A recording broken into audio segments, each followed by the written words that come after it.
Alors, nous sommes dans la deuxième séance du module caractère et nous voulons nous rappeler que dans un conflit, mon attitude va jouer énormément. C'est ça qui va faire que mon conflit ou la résolution du conflit que je tente de traiter va être un succès ou non. Dans cette séance, nous regarderons ensemble la question du mode ennemi. Qu'est-ce que ça veut dire? Comment ça se comporte? Et suis-je en mode ennemi? Nous allons examiner notre attitude. Nous avons vu que nous poursuivons des buts, des passions. La Bible nous dit, vous poursuivez des passions, c'est ça qui engendre les conflits. Et ces passions-là cherchent à nous faire du bien ou à nous enlever de la douleur. Mais qu'arrive-t-il lorsqu'il y a un obstacle sur notre route? Face à l'obstacle, face à la menace qui m'empêche d'obtenir mon but, je peux avoir deux réactions. Je peux m'opposer à ce qui se passe ou je peux collaborer à tenter de trouver une solution à cet obstacle. Cette attitude va jouer dans la résolution du problème que je suis en train de vivre.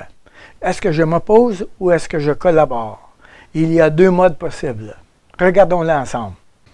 Nous avons une situation ici dans l'Épître aux Philippiens où Paul est en train d'exhorter Évodie et Syntyche. Il dit « J'exhorte Évodie et j'exhorte Syntyche à être d'un même sentiment dans le Seigneur. » Ici, Paul est en train d'adresser une recommandation à deux sœurs, Évodie et Syntyche, d'être d'un même sentiment. De quoi est-ce qu'il parle ici?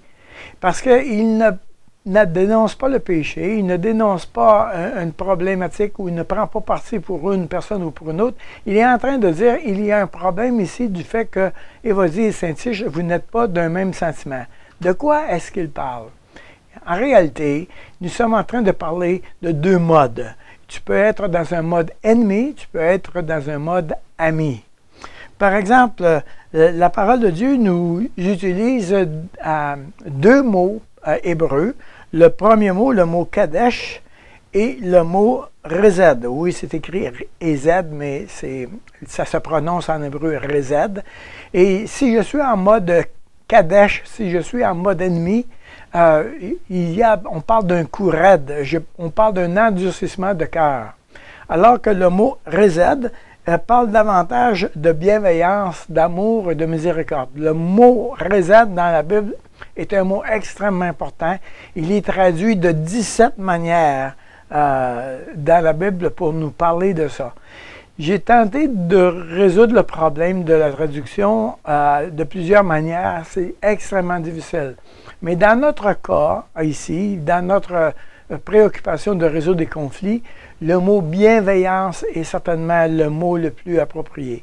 Agir avec bienveillance envers une autre personne. Alors, évidemment, on parle d'attitude. Si je suis en mode ennemi, je suis une menace pour l'autre, je suis un danger pour l'autre, alors qu'est-ce que l'autre doit faire? Il doit se protéger. Il doit se protéger de la menace, il doit se protéger du danger. Si je suis en mode ami, je me sens aimé, je vais collaborer, je serai capable d'être vrai et d'être authentique. Donc, il est possible d'être dans les deux modes. Ami ou ennemi. Nous pourrons difficilement atteindre une résolution de problème si je suis en mode ennemi. Je ne peux pas être en train de collaborer, je suis en train de gagner, je suis en train de faire le point, je suis en train de vouloir m'affirmer. Donc, je ne suis pas en mode collaborateur, je suis en mode ennemi. Nous avons cet exemple-là. Adam et Ève, ils étaient dans le jardin, ils étaient dans une situation parfaite. Regardez ce qui est arrivé.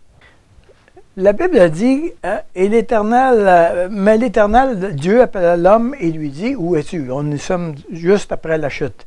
Il répondit, j'ai entendu ta voix dans le jardin, j'ai eu peur parce que je suis nu, je me suis caché. Et l'Éternel Dieu dit, qui t'a appris que tu es nu, est-ce que tu as mangé de l'arbre dont je t'avais défendu de manger? Et l'homme répondit, la femme que tu as mise auprès de moi m'a donné de l'arbre et j'en ai mangé. Et l'Éternel dit à la femme, pourquoi as-tu fait cela? Et la femme répondit, le serpent m'a séduite. Maintenant, les relations sont en conflictuelles, ils sont brisés entre Adam et Ève, ils sont brisés avec Dieu. Et maintenant, on ne protège plus l'autre, mais on se défend au détriment de l'autre. L'autre va être perdant, moi je dois gagner. J'aimerais dire qu'en général, à cause de la chute, nous sommes par défaut en mode ennemi. Autrement dit, dans la vie, en général, quand on traverse la vie, malheureusement, on doit dire qu'on est en mode ennemi. Alors, évidemment, on a besoin de comprendre comment fonctionne le mode ennemi. On a besoin de comprendre les caractéristiques qui vont me permettre de devenir conscient que je suis en mode ennemi dans ces situations. Évidemment, ce n'est pas toujours d'une manière très dramatique, mais on doit comprendre que naturellement, instinctivement, nous sommes en mode ennemi. Alors, nous allons examiner un certain nombre de caractéristiques du mode ennemi en vue de nous sensibiliser, de nous rendre conscients de ce que nous sommes en mode ennemi. Et cela va nous permettre de pouvoir corriger le tir, de nous aligner vers d'autres choses qu'un mode ennemi, puisque nous sommes en mode ennemi par défaut. Voyons quelques caractéristiques du mode ennemi. La première caractéristique, c'est que nous avons honte et que nous nous sentons coupables. La Bible nous dit que Adam et Ève, les yeux de l'un et de l'autre s'ouvrirent et ils connurent qu'ils étaient nus. Ils connurent qu'ils étaient nus. Ils viennent de pécher. Ils ont vu tout de suite la honte et la culpabilité qu'ils éprouvaient et ils en avaient honte. Ils se sentaient coupables. Ce qui se passe, c'est qu'il peut y arriver que nous sommes honteux et coupables, mais que nous ne ressentions pas coupables. Nous avons un comportement qui, nous savons, n'est pas approprié, mais le fait que nous sommes tellement habitués d'être en mode ennemi, tellement habitués de nous justifier, que nous ne réalisons pas que nous éprouvons profondément de la honte et de la culpabilité. La deuxième caractéristique du mode ennemi, c'est la perte d'authenticité. La Bible elle nous dit que les yeux de l'un et de l'autre s'ouvrirent, ils connurent qu'ils étaient nus, et ayant cousu des feuilles de figuier, ils en firent des ceintures. Qu'est-ce qu'ils ont fait? Ils se sont cachés l'un de l'autre. Tout à coup, je cessais de te connaître, je ne vois plus qui tu es réellement. Ce que je vois, c'est une fausse image. Je vois une personne qui tente de sauver la face, comme on dit. Nous avons un certain nombre de particularités quand il s'agit de notre image de soi, de notre perte d'authenticité. On va cacher des éléments qui font que nous avons honte de nous-mêmes. On va tenter de racheter notre culpabilité en performant, en permettant que l'autre pense du bien de moi. Quelquefois, je voudrais être admiré. On parle de l'orgueil de la vie. Alors, regarde comment je suis une bonne mère de famille. Regarde comment je suis un grand homme d'affaires. Regarde qu'est-ce que je réussis. Regarde qu'est-ce que je peux accomplir, etc. Nous posons des actions, nous habillons, nous permettons une fausse identité, une fausse image de soi pour être aimé, pour continuer d'être apprécié. Voilà deux caractéristiques particulières du mode ennemi. Le mode ennemi est un mode par défaut. Donc, nous devons le prendre très au sérieux parce que ça fait obstacle à nous aider à résoudre des problèmes. Si j'ai honte, si je me sens coupable, si je me cache derrière une apparence, si je cesse d'être authentique, l'autre ne peut pas être avec moi, je ne peux pas être avec l'autre. Ce sont des éléments majeurs qui nous empêchent d'entrer en relation avec l'autre.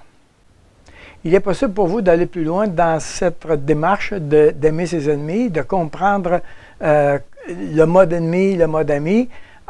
Si vous allez sur la chaîne Recours, si dans la barre de recherche vous écrivez Recours 7225, vous allez obtenir la chaîne Recours. Et si vous entrez dans cette chaîne Recours-là, vous allez trouver dans la liste de lecture Aimer ses ennemis. Donc, vous appuyez sur la liste de lecture et vous allez trouver Aimer ses ennemis. Alors, il y a un long développement de cette question-là d'aimer ses ennemis. Ça va vous aider à aller un peu plus loin si vous le désirez. Alors, je vous invite à faire des exercices, revenir en soi-même, prendre le temps de réfléchir de qu'est-ce qui se passe à l'intérieur de moi, ça part de là, vous savez, on parle de la paille et de la poutre.